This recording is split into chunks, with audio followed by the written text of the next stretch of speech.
అందరికి praise lord. ఈ video చూసిన ప్రతి ఒక్కరికి మా హృదయపూర్వకంగా వందనాలు. ఇదిగో పార్ట్ 2కి వచ్చినందుకు, ఈ యొక్క వీడియోకి మీరు వచ్చినందుకు ఇదిగో మా దేవుని పేరిట మీ అందరికీ వందనాలు. ఇదిగో ఈ ఎండిపోయిన నేలటువంటి ఒక మన హృదయంని ఇదిగో ఒక మంచి విత్తనం మనం నాటిన వేళ, ఒక మంచి వాక్యాన్ని మనం నాటిన వేళ అది ఏ విధంగా మొలుస్తుంది.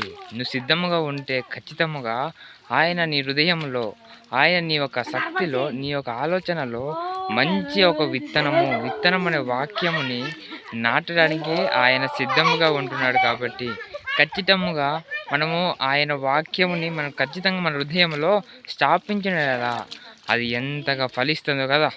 ఏమాత్రం కలవరంతో కానీ, ఏమాత్రం ఆ దిగులుతో, చింతతో, ఇంట్లో పరిస్థితులు, ఇంట్లో కలవరంలు, అలా చాలా అనారోగ్యంతో చాలా ఇబ్బంది పడతాం. కానీ మన హృదయముని ఆయన కొరకు సిద్ధపరిచినలా, మన హృదయముని ఆయన కొరకు నిరీక్షణ ఉంచినలా, మన నిరీక్షణ కానీ, మన ఒక ఆలోచన కానీ, మన సమయము కానీ ఏమాత్రము కూడా వ్యర్థము కాకుండా తన ఒక దూతలు వచ్చి, తన ఒక మాటలాడుతున్న ఒక దూతలు వచ్చి నీకు వాక్యాన్ని ప్రకటిస్తున్నాయి కదా. ఇదిగో ఈ పొలంలో ఏ విధంగా అయితే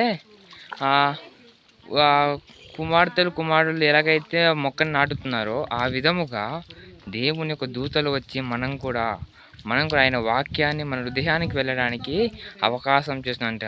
కాబట్టి ఏ వాక్యాన్ని కూడా తృణించకుండా, ఏ మాటని కూడా విడిచిపెట్టకుండా సమస్తములో ఉన్న జ్ఞానిని ఒక జ్ఞానమును పొందాలని మనమందరూ కూడా ఆయన కొరకు నిరీక్షణ కలిగి, ఆయన యందు నమ్మిక కలిగి, ఆయన చేస్తాడు అని నిరీక్షణతో, ఆయన ముందుకు తీసుకువెళతాడు అనే ధైర్యముతో అందరూ కూడా ధైర్యము కలిగి, నిబ్బరము కలిగి మనమందరూ ఉండునుగాక.